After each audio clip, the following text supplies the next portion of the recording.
अस्सलाम वालेकुम स्टूडेंट। आज हम chapter number 1 matrices and determinants इसकी एक्सरसाइज 1.1 सॉल्व करने लगे हैं।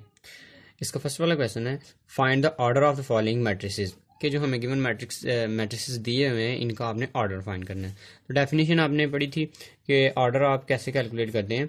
तो ऑर्डर कैलकुलेट करने के लिए हमें नंबर ऑफ रोज पता होने चाहिए और नंबर ऑफ कॉलम्स पता होने चाहिए। तो हम देखते हैं कि number of rows in A, number of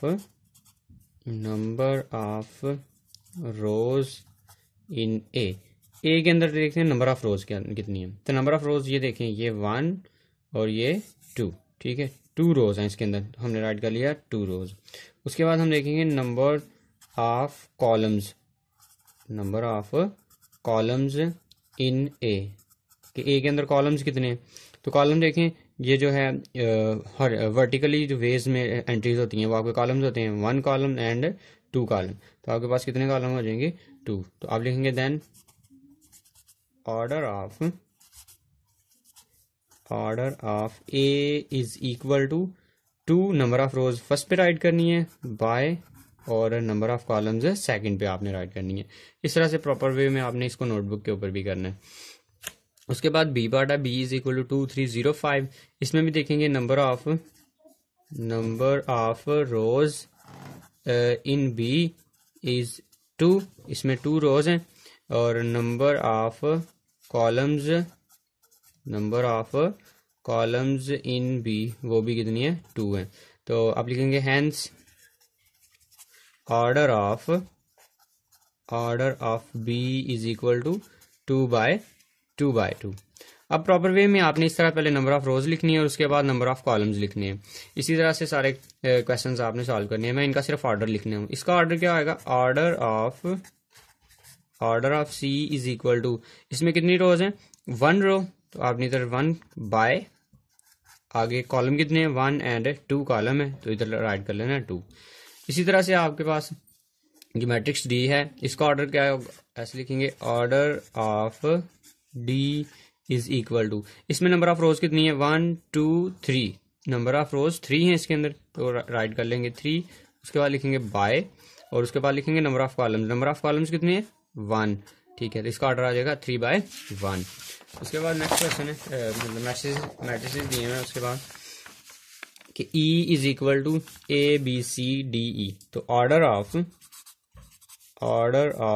E is equal to, number of rows कितनी है 1 2 एंड 3 नंबर ऑफ रोज हैं, और उसके बाद इसमें 2 कॉलम्स हैं, ये आप 2 कॉलम्स राइट कर लेंगे। उसके बाद ऑर्डर ऑफ F का ऑर्डर कितना होगा 1 कॉलम है, 1 रो है और 1 कॉलम है, तो इसका ऑर्डर आ जाएगा 1/1। इसी तरह से जो G मैट्रिक्स है इसका ऑर्डर देखते हैं, order of G is equal to, तो इसमें 3 रोज हैं 1 2 and 3 rows and 3 column, 1 2 and 3 columns हो गए। उसके बाद order of H is equal to, इसमें नंबर ऑफ रोज 2 हैं 1 एंड 2 नंबर ऑफ रोज हैं और 3 नंबर ऑफ कॉलम्स हैं, तो इसका ऑर्डर आ जाएगा 2/3। उसके बाद question number 2, find which of the following matrices are equal, कि हमने बताना है कौन कौन से मैट्रिसेस आपस में इक्वल हैं। तो फर्स्ट वाला जो है ए गिवन दिया है, B C D E F G H I J, ये हमें मैट्रिसेस गिवन दिए हैं। तो हमने चेक करना है कौन कौन सा जो है इक्वल, कौन कौन से मैट्रिसेस आपस में इक्वल हैं। इक्वल के लिए 2 कंडीशन थी कि उनका ऑर्डर, जो भी हम मैट्रिसेस चेक कर रहे हैं उनका ऑर्डर सेम होना चाहिए और उनकी क्रॉसपॉन्डिंग एंट्री सेम होनी चाहिए। तो ए मैट्रिक्स है, उसकी एंट्री है 3, इसका ऑर्डर 1/1 है। तो इस सी जो है इसकी भी एंट्री 5 - 2 3 होगी और इसका भी ऑर्डर 1/1 होगा। तो आप लिखेंगे ए इज इक्वल टू सी, कि जो मैट्रिक्स ए है वो इक्वल होगा सी के। इसी तरह से जो नेक्स्ट मैट्रिक्स है बी इज इक्वल टू 3 5, तो इसकी ऑर्डर है 1/2 और इसका भी ऑर्डर 1/2 है, लेकिन इसकी क्रॉसपॉन्डिंग एंट्रीज इक्वल नहीं है। ये इधर 3 है, इधर 5 है, इधर 5 है, इधर 3 है, तो ये दोनों इक्वल नहीं है। तो ये जो आई वाला मैट्रिक्स है इसकी पहले वाली एंट्री 3 है, इसकी भी पहले वाली एंट्री 3 है, 3 + 2 5, और ये भी 5 है और ये भी 5 है। तो आप लिखेंगे B इज इक्वल टू आई के, ये आई वाला जो है ये इक्वल होगा B वाले के, ठीक है। उसके बाद उसके बाद मजीद देखते हैं कि आपके पास जो ई वाला मैट्रिक्स है, ई इज इक्वल टू 4 6 0 2 2/2 इसका ऑर्डर है, एच भी है 4 6 0 2 इसका भी ऑर्डर 2/2 है, और जो जे है ये भी एंट्रीज अगर प्लस की जाए 2 + 2 4 2 + 4 6 2 - 2 0 2 + 0 2, तो ये ई एच एंड जे ये तीनों के तीनों मैट्रिक्स आपस में इक्वल हैं। E is equal to H is equal to J के, तो ये दो या दो से ज्यादा भी मैट्रिक्स आपस में इक्वल हो सकते हैं। उसके बाद आपके पास जो मैट्रिक्स एफ है इसकी एंट्री है 2 6, इसका ऑर्डर हो जाएगा 2/1 और इसका भी ऑर्डर कितना है 2/1। अब देखिए इसकी एंट्रीज जो करस्पॉन्डिंग एंट्रीज हैं वो भी इक्वल हैं, 3 - 1 2 और ये भी 2 है, 3 + 3 6 ये भी 6 है, तो आप लिखेंगे G is equal to F या F is equal to G, इस तरह से आप लिख सकते हैं। उसके बाद लास्ट क्वेश्चन है इस एक्सरसाइज का, question number 3, very important question है पेपर पॉइंट ऑफ व्यू से। इसमें से हमने क्या करना है कि find the values of A B C and D which satisfy the matrix equation. ये जो हमें मैट्रिक्स की इक्वेशन गिवन दी हुई है इसमें से हमने ए बी सी और डी की वैल्यू कैलकुलेट करनी है। तो हमें गिवन दिया हुआ है a + 2b c - 1 4d - 6 is equal to 0 3 - 7 2d। तो हमने सोल्यूशन इसका इस तरह से करेंगे, गिवन दैट ये सारा जो आपके पास मैट्रिक्स की इक्वेशन गिवन दी हुई है आपने राइट कर लेनी है। उसके बाद देखें कि दरमियान में इक्वल का साइन है तो ये मैट्रिक्स इक्वल होंगे। दोबारा definition of equal matrices, equal matrix में क्या होता है, ऑर्डर सेम होता है और एंट्रीज सेम होती हैं। ऑर्डर तो देखिए आपको नजर आ रहा है सेम है, इसका मतलब एंट्रीज भी इसकी क्या है, सेम है, इक्वल है ना। तो इक्वल केस में ये एंट्रीज भी सेम होनी चाहिए। तो हम क्या करते हैं by definition a + c equal ये जो एलिमेंट है इस वाले एलिमेंट की इक्वल रख लेते हैं 0 के। उसके बाद a + 2b is equal to -7 के, a + 2b is equal to -7 के, c - 1 is equal to c - 1 is equal to 3 के रख लेंगे, ये वाली एंट्री इस वाली एंट्री के इक्वल। और उसके बाद जो लास्ट है 4d - 6 is equal to 2d, 4d - 6 is equal to 2d। अब इन सबको इक्वेशन का नाम दे लेंगे, ये इक्वेशन नंबर 1, ये इक्वेशन नंबर 2, ये इक्वेशन नंबर 3 और ये इक्वेशन नंबर 4। अब हमने इनको सॉल्व करना है।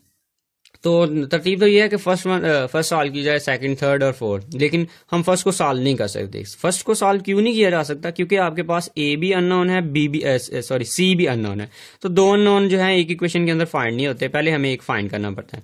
अब जब सेकंड इक्वेशन पे आएंगे तो इसमें भी दो अननोन है, इनमें से भी एक फाइंड करना पड़ेगा। अब थर्ड पे जब आएंगे तो इसके अंदर सिर्फ और सिर्फ एक ही अननोन है, मतलब एक वेरिएबल है सी जो है, तो इसमें से हम सी कैलकुलेट कर सकते हैं। तो सबसे पहले आपने इक्वेशन 3 सॉल्व करनी है, तो आप लिखेंगे सॉल्व इक्वेशन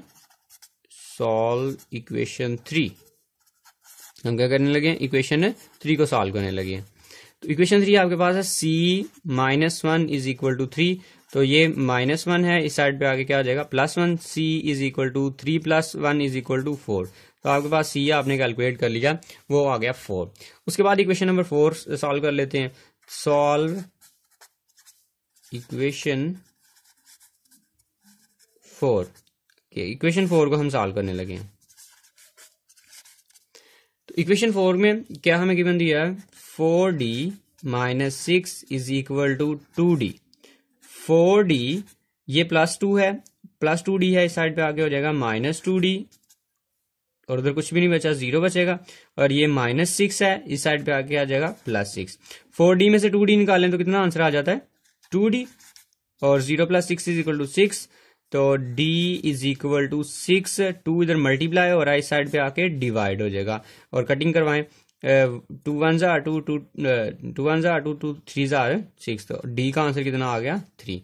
अच्छा, हमने इक्वेशन 4 सॉल्व किया। इक्वेशन 4 से पहले आप जो है इक्वेशन 1 भी सॉल्व कर सकते थे, क्योंकि इक्वेशन 4 का किसी के साथ लिंक नहीं है, क्योंकि किसी के अंदर जो है d की वैल्यू नहीं आ रही। तो आप 3 के बाद 1 भी सॉल्व कर सकते थे और इसको 4 को लास्ट में भी सॉल्व कर सकते थे। अब उसके बाद हम करते हैं इक्वेशन 1 को सॉल्व। तो आप लिखेंगे from equation 1, from equation 1। Equation 1 हमारे पास क्या है, a + c is equal to 0। तो अब हम इस चीज पर गौर करें, हमने a की वैल्यू c की वैल्यू कैलकुलेट कर ली हुई है, कितनी कैलकुलेट की है 4। तो हम क्या करते हैं, इस c की जगह पे 4 पुट कर लेते हैं, ये जो c है इसकी जगह पे हमने राइट कर लिया 4। तो a इज इक्वल टू 0, इधर +4 है, इस साइड पे आके -4 हो जाएगा। a is equal to 0 - 4 is equal to -4। ये आपने माइनस ए की वैल्यू भी, 3 अननोन फाइंड कर लिए। अब 4 वाला फाइंड करते हैं। अब सॉल्व इक्वेशन नंबर हम किसको सॉल्व करने लगे हैं, इक्वेशन नंबर 2 को। फ्रॉम इक्वेशन 2 हमारे पास क्या है, a plus 2b is equal to -7। तो a की वैल्यू आपने इधर कैलकुलेट कर लिया, इसकी जगह वैल्यू पुट कर दें, इधर इसकी जगह पे -4 आ जाएगा, plus 2b is equal to -7। ठीक है, तो 2b इज इक्वल टू, ये -7 इस साइड पे ही है और ये -4 है इस साइड पे, आगे हो जाएगा +4, और 2b इज इक्वल टू -7 + 4 -3, और b इज इक्वल टू -3, ये 2 इसके साथ मल्टीप्लाई हो रहा है, इधर आके डिवाइड हो जाएगा। यहाँ आपको इसको कैलकुलेटर से वैसे डिवाइड भी करें तो ये आंसर आ जाता है -1.5। तो आप लिखेंगे हेंस, हमने जो तीनों वैल्यू कैलकुलेट करनी थी वो हमारे पास आ गई हैं। a is equal to -4, b is equal to -3/2, और c इज इक्वल टू 4, और लास्ट वाली थी d इज इक्वल टू 3। तो आज के लिए स्टूडेंट्स इतना ही, ये एक्सरसाइज कंप्लीट करें, नोटबुक के ऊपर भी करें आप, अगर कोई इसमें से प्रॉब्लम आती है आपको तो आप मुझसे पूछ सकते हैं। अल्लाह हाफिज़।